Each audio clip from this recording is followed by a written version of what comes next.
Certains mystères historiques paraissent si improbables qu'on peine à croire qu'ils ont vraiment eu lieu. Dans certains cas, le mystère est finalement résolu des années, voire des siècles plus tard. Mais certaines de ces enquêtes perdurent, et la véritable version des événements n'est jamais découverte. Numéro 10. Le mystère de ce qui est arrivé au policier de 23 ans, Fred Atkins, est une énigme qui a intrigué les enquêteurs pendant plus d'un siècle. Fait remarquable, nous avons une description très précise des événements de ce matin-là. Mais l'auteur de sa mort n'a jamais été identifié. Et comme tant de temps s'est écoulé, il est extrêmement improbable que l'affaire soit un jour résolue. C'était au petit matin du 23 septembre 1881. À un moment donné tôt ce matin-là, il a décidé d'aller se promener jusqu'à The Knoll, une grande maison du quartier. Des cambrioleurs étaient actifs dans la région à cette époque, et il prévoyait de faire le tour de la maison pour s'assurer qu'elle était bien sécurisée. À l'intérieur de la maison, le majordome, qui s'appelait Monsieur Short, a entendu ce qu'il pensait être un coup de feu vers 1h15 du matin. Au début, il pensait que cela venait de l'intérieur du bâtiment. Il a sauté hors du lit et a commencé à fouiller la maison, et en faisant cela, il est tombé sur une femme de ménage qui avait également été réveillée par le bruit. Ils ont vérifié chaque pièce et ont été soulagés de voir que tout était en ordre. En approchant de la porte, ils se sont inquiétés en entendant quelqu'un gémir dehors. Monsieur Short a ouvert la porte et, à son grand effroi, a trouvé Atkins allongé par terre. Il était clair qu'il avait été blessé par balle et le propriétaire, Monsieur Poiskeki, a été averti de la situation. Il a contacté la police et plusieurs agents sont arrivés rapidement. Il a été déterminé qu'Atkins avait été touché à 3 reprises et qu'il avait donc besoin d'une assistance médicale urgente. Il a été transporté d'urgence au poste de police de Kingston, l'hôpital étant trop loin, où le docteur Roots l'a examiné. Pendant qu'il soignait les blessures d'Atkins, l'agent a réussi à expliquer qu'il n'avait rien vu de suspect près de la maison en s'approchant, mais qu'il avait ensuite aperçu une lanterne dans l'obscurité et au moins 2 personnes en train de chuchoter. Il a alors été touché à la poitrine, à l'abdomen et à la cuisse gauche. C'était son dernier souvenir, malheureusement, il est décédé de ses blessures le lendemain. Les environs de la maison ont été fouillés et une lanterne ainsi qu'un pied de biche ont été retrouvés au sol. Il est devenu évident qu'Atkins était tombé par inadvertance sur un cambriolage en cours et que ses agresseurs l'avaient vu arriver bien avant qu'il ne les remarque. Cela leur a permis de lui tendre facilement une embuscade et de prendre la fuite avant que quiconque ne se rende compte de quoi que ce soit. Une récompense de 100 livres a été offerte à toute personne pouvant identifier les agresseurs, mais personne n'avait rien vu et l'affaire a donc rapidement tourné au point mort. À ce jour, personne n'a jamais été désigné comme suspect et l'affaire Atkins reste un mystère non résolu. Numéro 9. Lorsqu'une personne disparaît, il est primordial qu'elle soit signalée comme disparue le plus rapidement possible afin que la police puisse commencer à enquêter au plus vite. Ainsi, dans le cas d'un homme nommé Lloyd Gaines, sa disparition n'a jamais été signalée et donc son affaire n'a jamais été résolue. Lloyd est né à Water Valley, dans le Mississippi, en 1911. Après le décès de son père, alors qu'il avait 15 ans, lui et sa famille ont déménagé à Saint-Louis, dans le Missouri. Il obtiendra finalement une licence en histoire à l'université Lincoln, et il avait l'intention d'étudier le droit. Cependant, il s'est vu refuser l'admission car il ne répondait pas aux critères raciaux et a été invité à étudier ailleurs. L'État du Missouri a proposé de payer ses études ailleurs, mais Lloyd a refusé l'offre et il a poursuivi en justice l'école qui lui avait refusé l'entrée. La Cour suprême a décidé que les écoles devaient assurer une éducation égale à tous, quelle que soit leur origine, leur culture ou leur race, et qu'en cas de manquement, elles devraient construire une seconde école pour accueillir plus d'élèves. Cela a abouti à la création de l'école de droit de l'université Lincoln, qui a été construite par l'Assemblée générale du Missouri. L'école a ouvert à l'automne 1939 et tout le monde s'attendait à ce que Lloyd soit l'un des premiers étudiants à s'inscrire, mais il était étrangement absent. De plus, les avocats qui l'avaient représenté avaient décidé de retourner au tribunal, car ils estimaient que les supports d'études de la nouvelle école étaient de qualité inférieure. Mais ils n'ont pas réussi à entrer en contact avec Lloyd, qui, à ce stade, n'avait pas été vu depuis plusieurs mois. Lloyd avait décidé de chercher du travail durant la construction de l'école et avait informé certains amis et membres de sa famille qu'il comptait aller à Kansas City. Il prévoyait également de passer une nuit à Chicago. On sait qu'il est bien arrivé à Chicago car plusieurs témoins ont confirmé son séjour dans une maison d'une fraternité étudiante. Un soir, il a dit qu'il sortait acheter des timbres, mais il n'est jamais revenu. Dès qu'il est devenu évident qu'il avait disparu, des recherches ont été menées et des affiches détaillant son cas ont été distribuées. Mais Lloyd n'a pas pu être retrouvé. Certaines personnes ont commencé à supposer qu'il était parti au Mexique pour commencer une nouvelle vie, lassé de la politique. Certains pensaient qu'il avait été victime d'un crime à cause de son rôle dans l'affaire de la Cour suprême.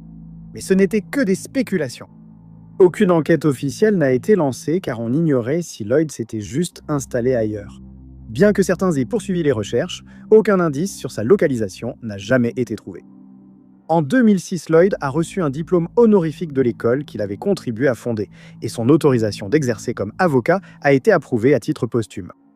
Ses efforts pour atteindre l'égalité à la faculté de droit sont encore évoqués aujourd'hui, malgré le fait qu'il n'ait jamais eu la chance de devenir avocat.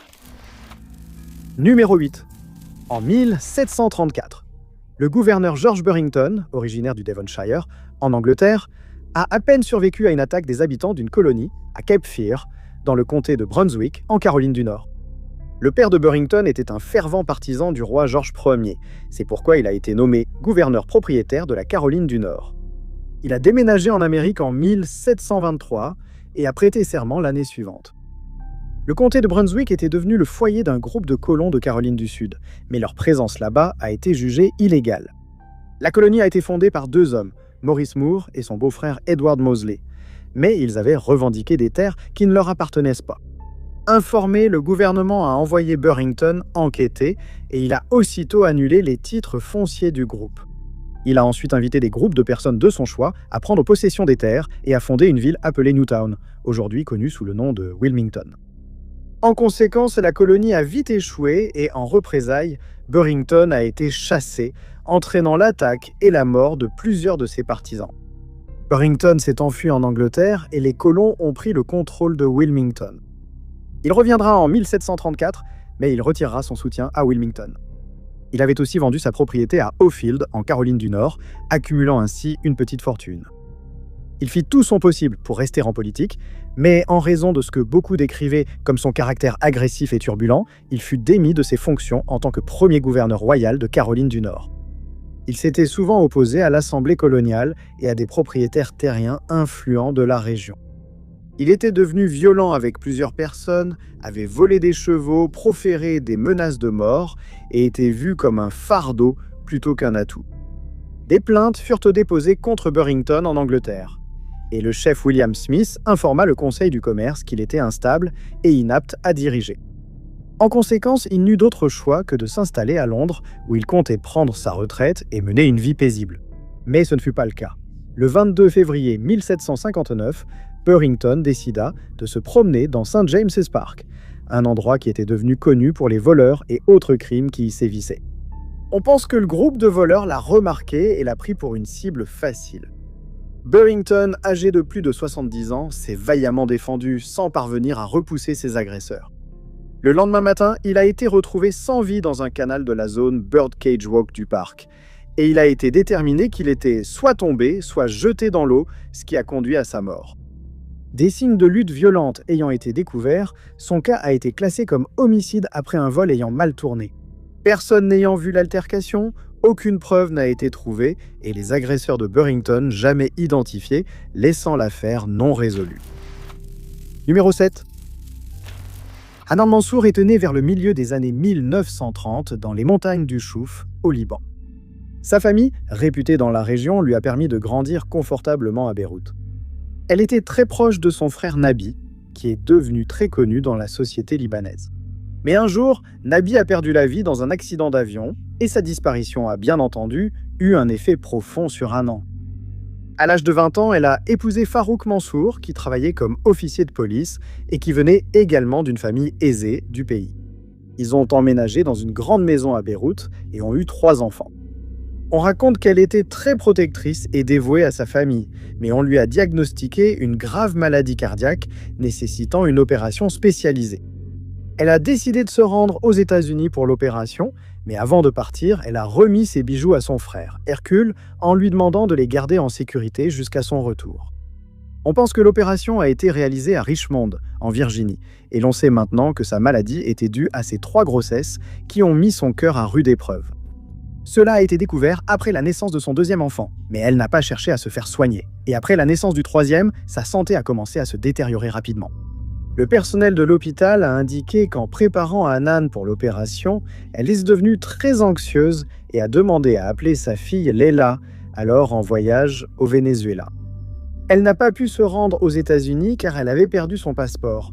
Mais Hanan n'a de toute façon pas pu la joindre, car l'appel n'a pas abouti. L'opération a eu lieu comme prévu malgré son anxiété, mais à cause de complications survenues pendant l'intervention, elle est décédée à seulement 36 ans le 11 mars 1972. Il convient de noter que Hanan avait parlé de sa disparition à son mari 2 ans avant que l'opération ne soit réalisée. Elle lui a dit qu'elle se réincarnerait et que, lorsqu'elle reviendrait de l'au-delà, elle aurait beaucoup d'histoires à raconter. 10 jours après l'opération ratée, une série d'événements étranges a commencé à se dérouler. Une fille nommée Suzanne Ghanem s'était née à Beyrouth, mais sa naissance a été précédée de rêves étranges dans lesquels sa mère voyait une femme de 40 ans qui prédisait la naissance de la fillette. Suzanne était née avec une tache de naissance sur la poitrine, située exactement là où Hanan avait subi une incision lors de son opération. 16 mois plus tard, Suzanne prononça ses premiers mots. Elle a décroché le combiné d'un téléphone dans la maison familiale et on l'a entendu dire « Allô Léla », le même prénom que la fille de Hanan qui avait manqué son appel téléphonique. Déjà étrange, la situation est devenue encore plus bizarre quand Suzanne a eu 2 ans. Elle a été capable d'identifier 13 membres de la famille de Hanan par leur nom. Cela incluait les parents et frères et sœurs de Hanan, et personne ne pouvait expliquer comment c'était possible. La famille de Hanan a entendu parler de cela et a décidé de rendre visite à Suzanne, après quoi ils sont restés choqués. Elle a reconnu Farouk, posa sa tête sur sa poitrine comme Hanan, et le réprimanda après son remariage, rappelant qu'il avait juré de n'aimer qu'elle pour toujours. On a avancé qu'il s'agissait d'un cas évident de réincarnation, mais de nombreux experts sont restés perplexes et n'ont jamais trouvé d'explication. Numéro 6. Pendant longtemps, les historiens ont cru que les Vikings avaient voyagé jusqu'en Amérique du Nord et à Terre-Neuve, alors qu'ils explorèrent le monde vers l'an 1000 après Jésus-Christ. La découverte de la pierre runique de Kensington pourrait changer cette partie de l'histoire à jamais. En 1898, un homme suédois, nommé Olaf Åhman, s'est installé en Amérique et il s'est établi dans le Minnesota. Il a acheté un terrain près de Kensington et, lors d'une promenade avec son fils, a remarqué quelque chose d'étrange. Dans les racines d'un arbre, il a aperçu un gros morceau de grès et il a décidé d'enquêter davantage. Il a enlevé la dalle du sol sans y prêter beaucoup d'attention au début. Mais ensuite, son fils a remarqué qu'elle contenait d'étranges marques qu'il n'avait jamais vues auparavant. Ils ont choisi de ramener la pierre à la ferme, ce qui fut difficile à cause de son poids. À l'annonce de la découverte, Oji Breda, professeur à l'université du Minnesota, a examiné la pierre et identifié les marques comme des runes scandinaves. Il a ajouté qu'il pensait que la pierre était un faux et elle est restée à la ferme sans études supplémentaires. Elle est restée sur les terres de la ferme jusqu'en 1907, lorsqu'elle a été redécouverte par Almar Holland, un historien norvégien. Il a été intrigué par les runes qu'elle contenait et a proposé de l'acheter à Åhman, qui a accepté son argent avec plaisir. Holland a étudié les runes pendant 10 ans et a conclu qu'il ne s'agissait pas d'un simple faux. Elle était restée longtemps à la ferme. Quant à ce qui était écrit sur la pierre, Sven S. Asbjörk, un linguiste originaire d'Alexandrie dans le Minnesota, a pu traduire les runes en latin puis en anglais, et cela donnait une lecture très intéressante. Il raconte l'histoire de 30 explorateurs d'Europe du Nord qui ont voyagé depuis Vanland vers l'ouest. Un jour, des hommes partirent y pêcher. À leur retour, ils découvrirent avec stupeur que 10 membres du groupe avaient été attaqués et tués. Il s'agissait aussi d'explorateurs abandonnés sur une côte qu'il faudrait 2 semaines à atteindre. Tout cela est intriguant, mais la date de gravure des runes sur la pierre laisse les chercheurs perplexes. Elle est datée de 1362, soit 130 ans, avant le premier voyage transatlantique de Christophe Colomb. Si la pierre est authentique, cela pourrait contester les conclusions des historiens, selon lesquels les Vikings sont arrivés dans cette région bien plus tard. Le débat sur l'authenticité de la pierre fait encore rage aujourd'hui. Elle a souvent été rejetée comme une supercherie, car certains pensent qu'Åhman ou un proche a gravé les runes dans la pierre, après quoi elle a été révélée au monde. Seul le temps dira si d'autres réponses seront trouvées, mais pour l'instant, la pierre runique de Kensington reste un mystère captivant qui ne sera peut-être jamais entièrement résolu. Numéro 5. Lorsque les enquêteurs décident de rouvrir des affaires non résolues, Il y a toujours un espoir que de nouvelles preuves seront découvertes et que l'auteur du crime sera enfin identifié. Mais il existe un mystère si ancien qu'il pourrait bien rester irrésolu à jamais. L'affaire a commencé en 1991 lorsqu'un groupe d'anthropologues du comté d'Anne Arundel a commencé à étudier un site du Maryland, aujourd'hui appelé Annapolis, qui remonte au XVIIe siècle.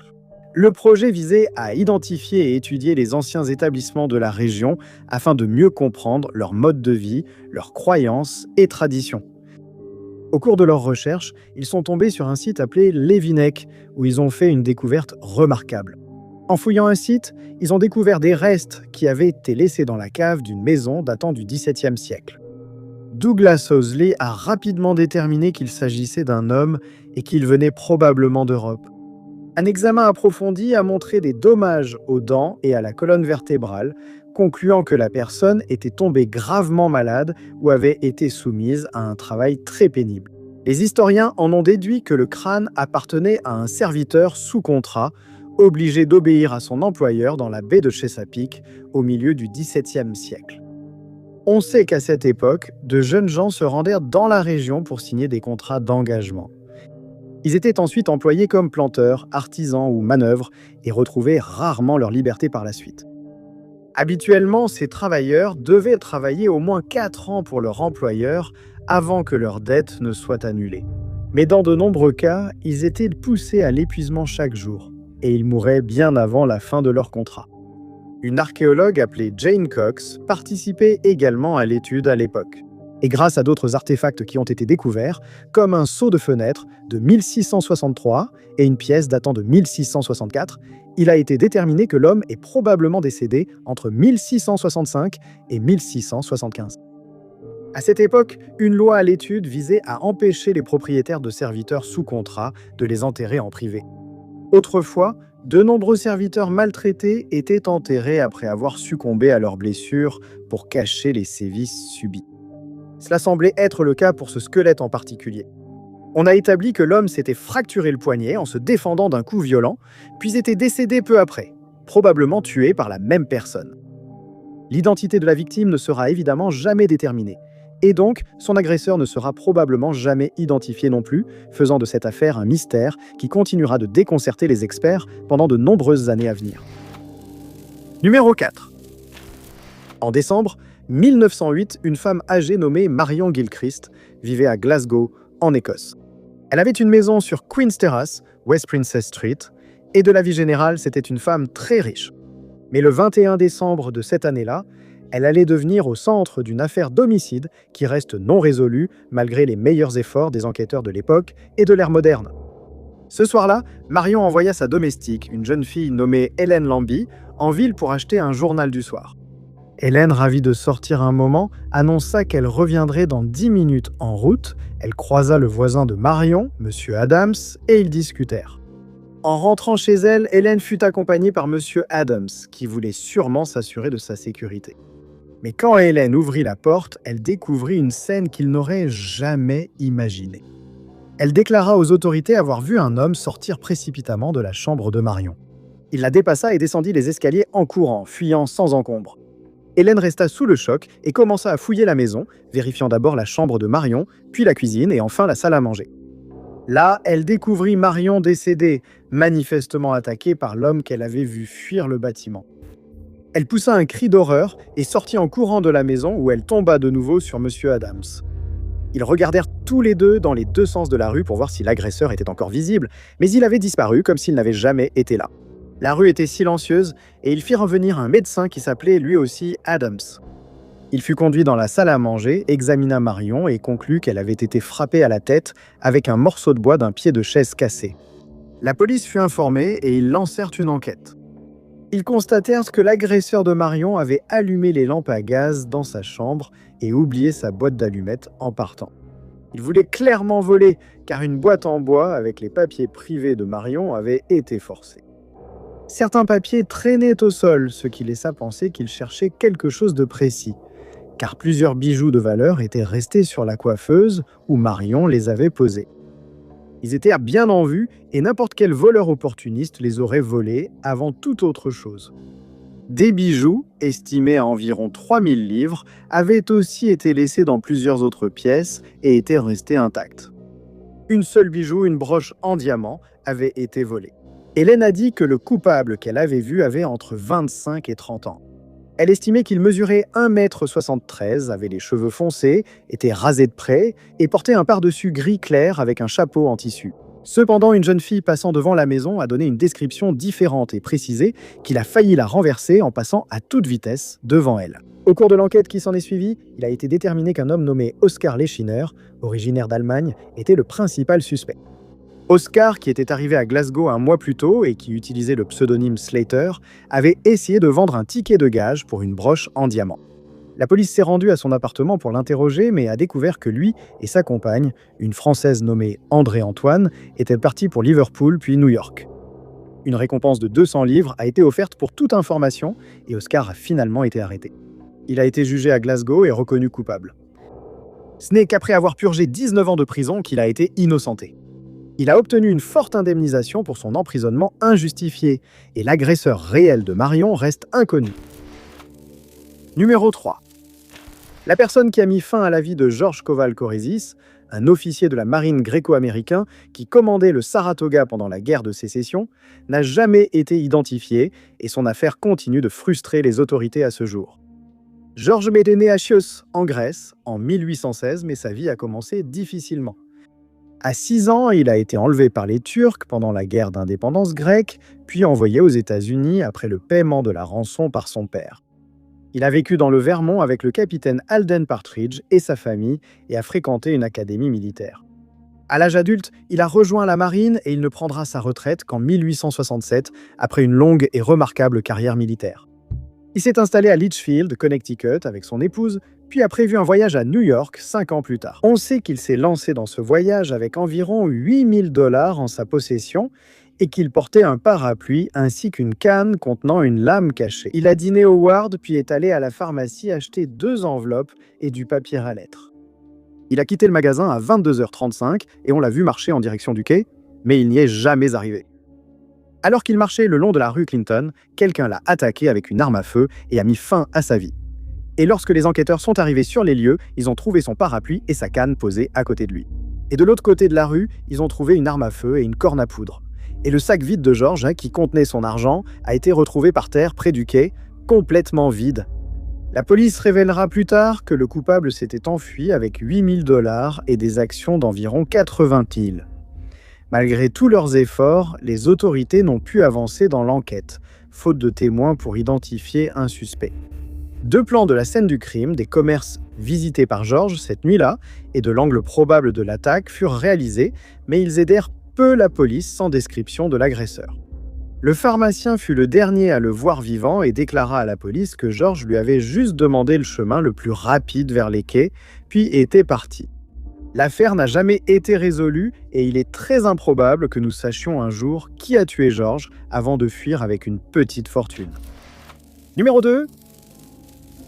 L'affaire de John Townsend est une autre affaire qui a été restée non résolue pendant des décennies. Et c'est donc un sujet souvent abordé par les historiens en Angleterre. John Townsend est né à South Ruislip en Angleterre, en 1933. À 21 ans, elle a travaillé au département des costumes d'un théâtre du West End à Londres. Elle était considérée comme ayant une très bonne réputation, et selon tous les témoignages, elle était très intelligente et charmante. Elle s'est vite liée d'amitié avec des acteurs célèbres de la scène et de l'écran. Et plusieurs personnes diront plus tard qu'on ne la voyait presque jamais boire d'alcool. Le 14 septembre 1954, John Townsend passait du temps avec quelques-uns de ses amis au Pyramid Club. Elle allait souvent au club dont elle était membre, situé près du théâtre où elle travaillait. Ses amis diront plus tard à la police qu'elle avait décidé de rentrer chez elle vers 23h ce soir-là. Mais le lendemain matin, ils furent sous le choc lorsqu'ils apprirent que John Townsend n'était plus en vie. La dernière fois qu'elle a été vue, c'était lorsqu'elle est sortie de la gare de South Ruislip, après quoi elle s'est dirigée vers sa maison. Le lendemain matin, elle a été retrouvée morte sur un terrain vague à Ruislip et il a rapidement été déterminé que son agresseur avait utilisé son écharpe noire et dorée pour l'étrangler. Il avait été supposé que sa vie avait pris fin ailleurs, car certaines des hautes herbes de la zone avaient été aplaties. Son sac, ses chaussures et ses chaussettes ont été retrouvés à proximité sans trace de violence sur son corps. Au départ, on a suggéré qu'il avait été tué par quelqu'un d'une base militaire voisine ayant déjà quitté la région. Mais la police n'a pas appuyé cette théorie. Un témoin a décrit avoir entendu une femme appeler à l'aide vers minuit cette nuit-là, puis avoir entendu deux hommes se disputer. Incroyablement, ces deux hommes ont été retrouvés, mais ils ont affirmé ne rien savoir de l'agression contre Jean et n'ont pas pu fournir d'informations supplémentaires. Pendant l'enquête, les policiers ont retracé les déplacements de Jean. Ils ont appris qu'elle était sortie de la gare vers 23h45 et il a été supposé qu'elle avait ensuite été prise en voiture par quelqu'un, ou qu'elle avait été forcée à monter dans une voiture contre sa volonté, puisque la police était certaine qu'elle ne connaissait pas son agresseur. Faute de progrès, des messages ont été diffusés dans les cinémas demandant aux personnes présentes dans la zone de l'attaque de contacter les autorités. Peu de temps après, un blanchisseur, comme on les appelait à l'époque, informa la police qu'un Américain avec des égratignures sur le visage avait apporté des vêtements déchirés tachés de matière biologique. On apprendra plus tard que plusieurs femmes ont été attaquées dans cette zone, dont au moins une ayant failli mourir étranglée. Dès lors, il a été recommandé aux femmes de sortir en groupe la nuit et d'éviter de sortir après le coucher du soleil. L'agresseur de Jean n'a jamais été identifié et une autre femme, Diana Suti, perdra la vie de la même manière 2 ans plus tard. Beaucoup pensent qu'un tueur en série était actif dans la région à l'époque, mais sans arrestation, cela reste une théorie. Numéro 1. L'idée d'une attaque commise depuis une voiture nous paraît moderne. Mais il semble qu'une femme de 51 ans nommée Mary Gunn ait été victime d'une telle attaque en 1913, bien que certains historiens pensent que sa mort ait été accidentelle. Mary, originaire du North Ayrshire en Écosse, fut l'une des premières opératrices téléphoniques du pays. En 1913, elle a emménagé avec sa sœur Jessie et son mari Alexander près de Porton-Portin-Cross, où ils comptaient tous profiter pleinement de leur retraite. Le 18 octobre de cette année-là, une tempête avait éclaté dans la région et Mary, Jessie et Alexander ont décidé de passer un moment dans le salon de leur maison. Les deux femmes tricotaient pendant qu'Alexander leur lisait un livre de W. W. Jacobs, At Sandwich Port.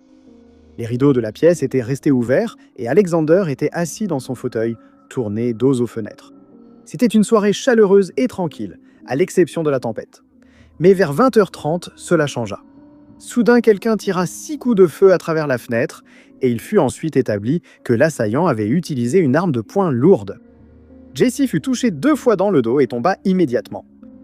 L'un des projectiles a touché le livre qu'Alexander était en train de lire, puis l'a atteint à l'index. 2 ont touché sa chaise, 2 autres l'extérieur de la maison. Malheureusement, le sort de Mary a été bien pire. Alors que Jessie avait de graves blessures au dos et à un rein, elle recevrait des soins à la Kilmarnock Infirmary et se rétablirait complètement. Mary a reçu 3 coups, dont un mortel au cœur, et est morte sur le coup. Alexander a couru vers une ferme voisine pour demander de l'aide et un médecin et la police ont été appelés. Des moulages d'empreintes trouvés près de la maison ont été faits et la zone, y compris Arnell Woods, a été fouillée sans succès. Comme Alexander s'était rendu à un marché aux bestiaux ce jour-là et qu'il était connu pour avoir une somme d'argent assez importante sur lui, il a été suggéré qu'il s'agissait d'un vol qui avait mal tourné. Mais rien n'ayant été volé, cette théorie a vite été écartée. Personne n'ayant entendu aboyer les chiens de la propriété cette nuit-là, on suppose que l'agresseur connaissait les victimes. Plusieurs suspects ont été identifiés, dont Alexander McLaren, qui aurait pu espérer entamer une romance avec Mary, mais il a ensuite été mis hors de cause. Certains ont avancé qu'Alexandre avait orchestré l'attaque, mais aucune preuve ne l'a confirmé, et Jessie a assuré que les tirs venaient de l'extérieur. L'affaire s'est rapidement enlisée, et comme aucun autre indice n'a jamais été trouvé, l'affaire de Mary n'a jamais été résolue. Merci beaucoup d'avoir regardé. Si vous avez aimé cette vidéo, n'oubliez pas d'appuyer sur le bouton j'aime. N'oubliez pas non plus de vous abonner et de cliquer sur la cloche de notification pour rester informé de toutes nos prochaines vidéos. Mais je m'appelle Top 5 Unknowns et je vous retrouve dans la prochaine vidéo.